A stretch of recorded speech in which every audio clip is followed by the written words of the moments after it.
আমন্ত্রণ জানাচ্ছি আপডেট সংবাদে। শুরুতেই জানিয়ে দিব গুরুত্বপূর্ণ শিরোনাম, এরপরেই থাকবে বিস্তারিত। পুরোদমে ইরান, ইসরায়েল এবং নিরীহ ফিলিস্তিনিদের মাঝে ভয়াবহ যুদ্ধ চলছে হামলা পাল্টা হামলা। এরই মাঝে আমাদের হাতে এসে পৌঁছেছে এই যুদ্ধের সর্বশেষ গুরুত্বপূর্ণ সবথেকে তাজা আপডেট সংবাদ আপনাদের জানিয়ে দিব। প্রথমেই জানাবো আল আকসা মসজিদ চত্বরে ভাঙচুর। ইসরায়েলি পুলিশের সহায়তায় দখলকৃত আল আকসা মসজিদ চত্বরে ভাঙচুর চালিয়েছে ইহুদিবাদী অবৈধ বসতি স্থাপনকারীরা। দখলকৃত পশ্চিম তীর ও পূর্ব জেরুজালেমে ফিলিস্তিনিদের ভূমি দখল করে বাস করছে ইসরায়েলিরা। আজ এক প্রতিবেদন এই তথ্য জানিয়েছে কাতার ভিত্তিক সংবাদ মাধ্যম আল জাজিরা।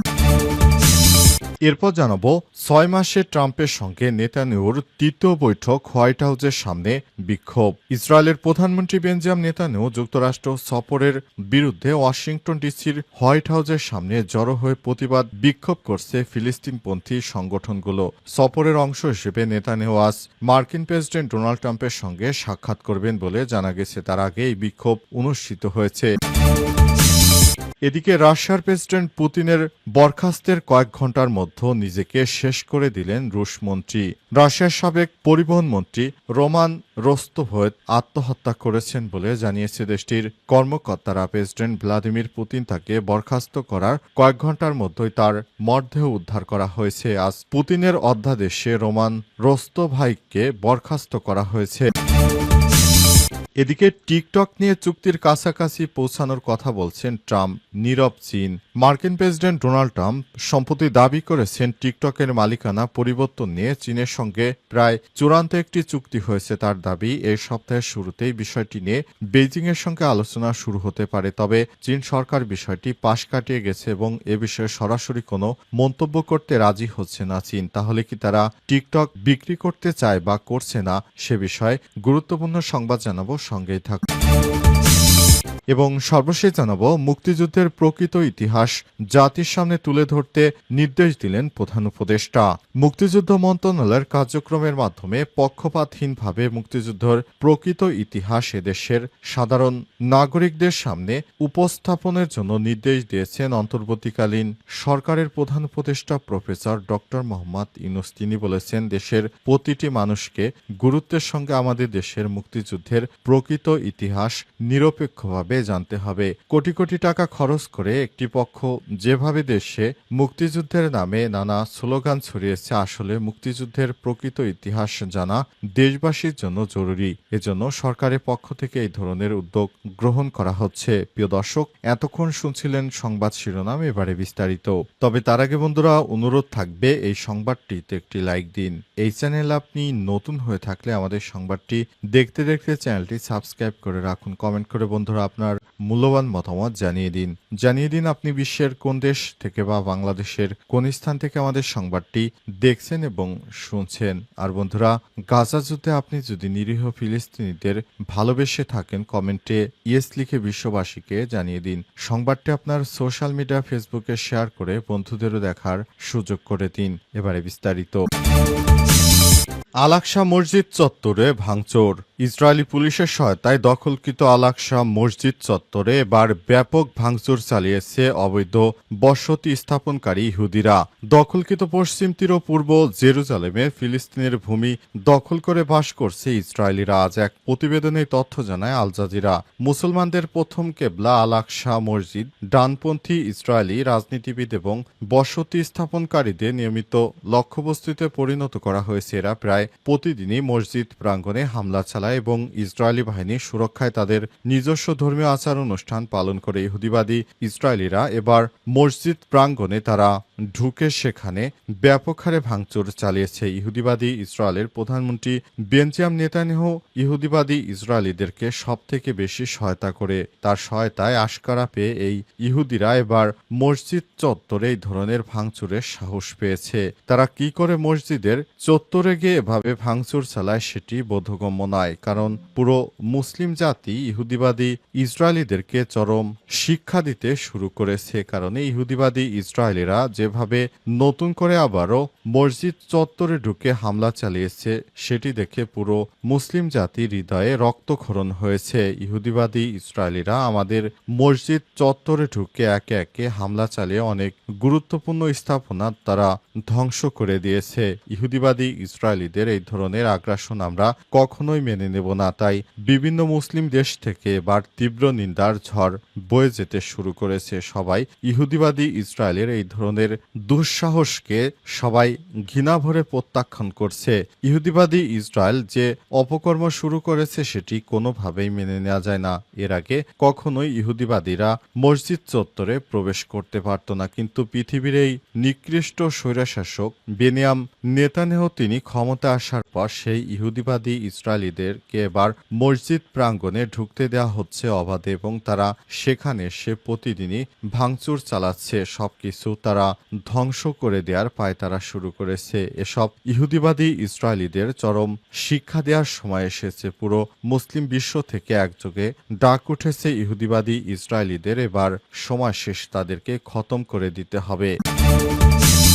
6 মাসের মধ্যে ট্রাম্পের সঙ্গে নেতানিয়াহুর তৃতীয় বৈঠক, হোয়াইট হাউসের সামনে বিক্ষোভ। ইসরায়েলের প্রধানমন্ত্রী বেঞ্জামিন নেতানিয়াহু যুক্তরাষ্ট্র সফরের বিরুদ্ধে ওয়াশিংটন ডিসির হোয়াইট হাউসের সামনে জড়ো হয়ে প্রতিবাদ করছে ফিলিস্তিনপন্থী সংগঠনগুলো। সফরের অংশ হিসেবে নেতানিয়াহু আজ মার্কিন প্রেসিডেন্ট ডোনাল্ড ট্রাম্পের সঙ্গে সাক্ষাৎ করবেন। গত 6 মাসের মধ্যে নেতানিয়াহুর এটি তৃতীয়বারের মতো যুক্তরাষ্ট্র সফর। যুক্তরাষ্ট্রের সহায়তায় মূলত ইহুদিবাদী ইসরায়েলিরা এই ধরনের হামলা চালাচ্ছে গাজায় প্রতিদিন হামলা চালিয়ে অনেক নিরীহ মানুষদেরকে হত্যা করছে ইহুদিবাদী ইসরায়েল। সেটি কোনোভাবেই মেনে নেওয়া যায় না। ইহুদিবাদী ইসরায়েলের প্রধানমন্ত্রী, রক্তপিপাসু নিকৃষ্ট এই প্রধানমন্ত্রী, যিনি মুসলিম রাষ্ট্রগুলোকে একে একে যুদ্ধে জড়াচ্ছেন এবং সমস্ত দেশগুলোকে দখলের পায়তারা করছে, আর যাকে প্রত্যক্ষ পরোক্ষভাবে সমর্থন দিয়ে যাচ্ছে মার্কিন যুক্তরাষ্ট্র এমনভাবে ইহুদিবাদী ইসরায়েলিদেরকে সমর্থন দিচ্ছে, পুরো বিশ্ব দেখতে পাচ্ছে ইহুদিবাদীদের গণহত্যার পক্ষে দাঁড়িয়েছে এই পশ্চিমা সরকারেরা। তারা ইহুদিবাদী ইসরায়েলিদেরকে থামানো তো থাক দূরের করা, তারা নতুন করে যাতে মুসলিম রাষ্ট্রগুলোকে হামলা করে ইহুদিবাদী ইসরায়েল, এজন্য তারা সরাসরি সহায়তা করতে শুরু করেছে। ইহুদিবাদী ইসরায়েলিদেরকে কখনোই মুসলিম বিশ্ব ক্ষমা করবে না। তারা যে অপরাধ করছে, যেভাবে নিরীহ মানুষদেরকে হত্যা করছে, সেটি কোনোভাবেই মেনে নেওয়া যায় না। ইহুদিবাদী ইসরায়েলিরা কখনোই তাদের মধ্যে অনুশোচনা বোধ নেই। তারা নির্বিচারে গাজায় এভাবে হামলা চালিয়ে যাচ্ছে, অথচ তারা কখনোই একটিবারও বলেনি যে আমরা গাজায় এভাবে নির্বিচারে মানুষ মেরে অনুশোচনা বোধ করছি। তাদের মধ্যে সেই অনুশোচনা বোধ নেই। তারা সব সময় মুসলিম বিশ্বকে পুরো পৃথিবীর সামনে জঙ্গি সাজাতে চায়। এটি তাদের সবথেকে বড় ইচ্ছা। 6 মাসের মধ্যে ট্রাম্পের সঙ্গে নেতানিয়াহুর তৃতীয় বৈঠক, হোয়াইট হাউসের সামনে বিক্ষোভ। ইসরায়েলের প্রধানমন্ত্রী বেঞ্জামিন নেতানিয়াহু যুক্তরাষ্ট্র সফরের বিরুদ্ধে ওয়াশিংটন ডিসির হোয়াইট হাউসের সামনে জড়ো হয়ে প্রতিবাদ করছে ফিলিস্তিনপন্থী সংগঠনগুলো। সফরের অংশ হিসেবে নেতানিয়াহু আজ মার্কিন প্রেসিডেন্ট ডোনাল্ড ট্রাম্পের সঙ্গে সাক্ষাৎ করবেন। গত 6 মাসের মধ্যে নেতানিয়াহুর এটি তৃতীয়বারের মতো যুক্তরাষ্ট্র সফর। যুক্তরাষ্ট্রের সহায়তায় মূলত ইহুদিবাদী ইসরায়েলিরা এই ধরনের হামলা চালাচ্ছে গাজায় প্রতিদিন হামলা চালিয়ে অনেক নিরীহ মানুষদেরকে হত্যা করছে ইহুদিবাদী ইসরায়েল। সেটি কোনোভাবেই মেনে নেওয়া যায় না। ইহুদিবাদী ইসরায়েলের প্রধানমন্ত্রী, রক্তপিপাসু নিকৃষ্ট এই প্রধানমন্ত্রী, যিনি মুসলিম রাষ্ট্রগুলোকে একে একে যুদ্ধে জড়াচ্ছেন এবং সমস্ত দেশগুলোকে দখলের পায়তারা করছে, আর যাকে প্রত্যক্ষ পরোক্ষভাবে সমর্থন দিয়ে যাচ্ছে মার্কিন যুক্তরাষ্ট্র এমনভাবে ইহুদিবাদী ইসরায়েলিদেরকে সমর্থন দিচ্ছে, পুরো বিশ্ব দেখতে পাচ্ছে ইহুদিবাদীদের গণহত্যার পক্ষে দাঁড়িয়েছে এই পশ্চিমা সরকারেরা। তারা ইহুদিবাদী ইসরায়েলিদেরকে থামানো তো থাক দূরের করা, তারা নতুন করে যাতে মুসলিম রাষ্ট্রগুলোকে হামলা করে ইহুদিবাদী ইসরায়েল, এজন্য তারা সরাসরি সহায়তা করতে শুরু করেছে। ইহুদিবাদী ইসরায়েলিদেরকে কখনোই মুসলিম বিশ্ব ক্ষমা করবে না। তারা যে অপরাধ করছে, যেভাবে নিরীহ মানুষদেরকে হত্যা করছে, সেটি কোনো কোনোভাবেই মেনে নেওয়া যায় না। ইহুদিবাদী ইসরায়েলিরা কখনোই তাদের মধ্যে অনুশোচনা বোধ নেই। তারা নির্বিচারে গাজায় এভাবে হামলা চালিয়ে যাচ্ছে, অথচ তারা কখনোই একটিবারও বলেনি যে আমরা গাজায় এভাবে নির্বিচারে মানুষ মেরে অনুশোচনা বোধ করছি। তাদের মধ্যে সেই অনুশোচনা বোধ নেই। তারা সব সময় মুসলিম বিশ্বকে পুরো পৃথিবীর সামনে জঙ্গি সাজাতে চায়। এটি তাদের সবথেকে বড় ইচ্ছা। মুক্তিযুদ্ধের প্রকৃত ইতিহাস জাতির সামনে তুলে ধরতে হবে বললেন প্রধান উপদেষ্টা। মুক্তিযুদ্ধ মন্ত্রণালয়ের কার্যক্রমের মাধ্যমে পক্ষপাতহীনভাবে মুক্তিযুদ্ধের প্রকৃত ইতিহাস জাতির সামনে তুলে ধরার উপর জোর দিয়েছেন প্রধান উপদেষ্টা প্রফেসর ডক্টর মোহাম্মদ ইউনূস। বিকেলে রাষ্ট্রীয় অতিথি ভবন যমুনায় অনুষ্ঠিত এক বৈঠকে এই কথা জানান তিনি। বৈঠকে মুক্তিযুদ্ধ বিষয়ক উপদেষ্টা ফারুকী আজম, প্রধান উপদেষ্টার মুখ্য সচিব সিরাজ উদ্দিন মিয়াসহ মুক্তিযুদ্ধ মন্ত্রণালয়ের অন্যান্য কর্মকর্তারা উপস্থিত ছিলেন।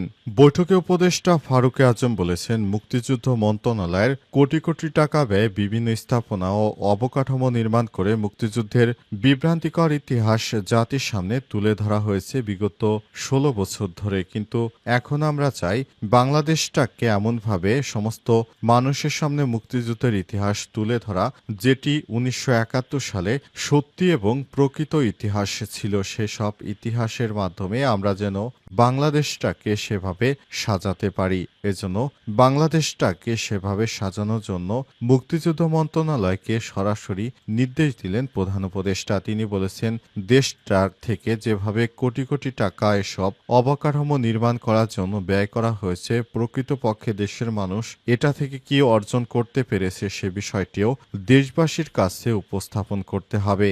ভবিষ্যতে যেন কোনো ফ্যাসিস্ট সরকার এই ধরনের কোনো মুক্তিযোদ্ধার চেতনা নিয়ে দেশটাকে বিভ্রান্তিমূলক তথ্য না দিতে পারে। এজন্য জাতির অবশ্যই আমাদের এসব প্রকৃত ইতিহাস জানা অত্যন্ত জরুরি হয়ে পড়েছে।